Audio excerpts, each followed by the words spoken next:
This is our Quinn Memorial Plaza. We built this in the just after the turn of the 21st century.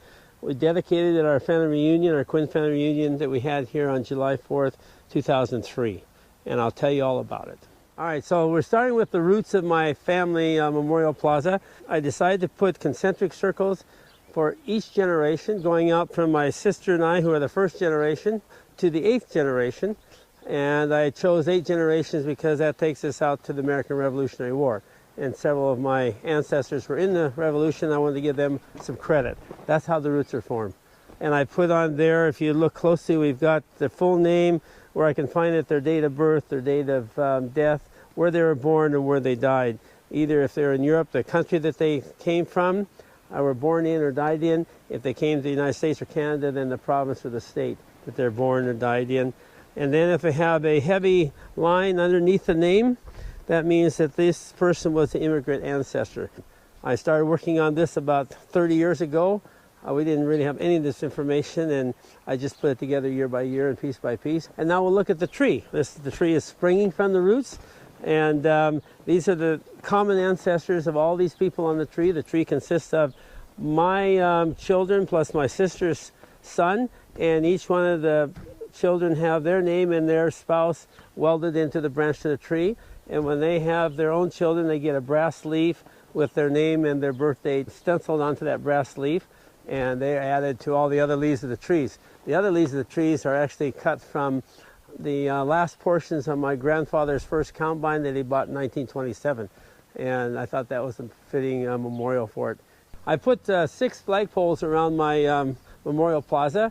The most of the time we fly 3 flags, the American flag, the state flag, and our family flag. The other poles are used to fly the flags of our customers or friends when they visit us from other countries, particularly overseas, and sometimes other states when they are coming to visit us.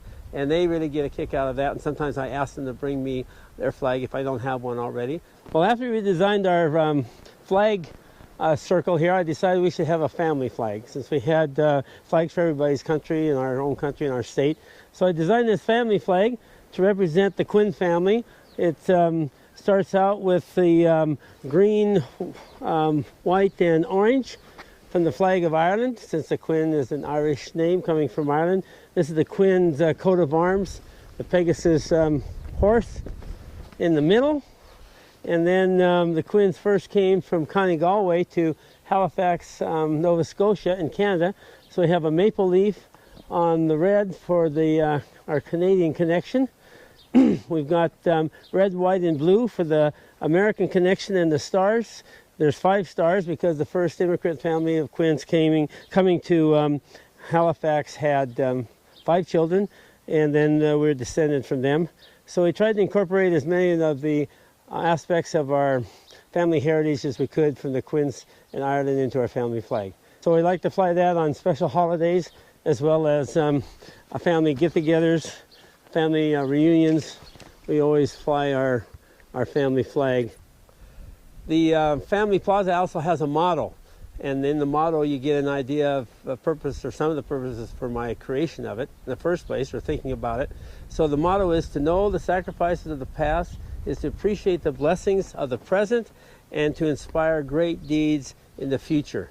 And I thought that up on an airplane trip overseas in June of 2003. And to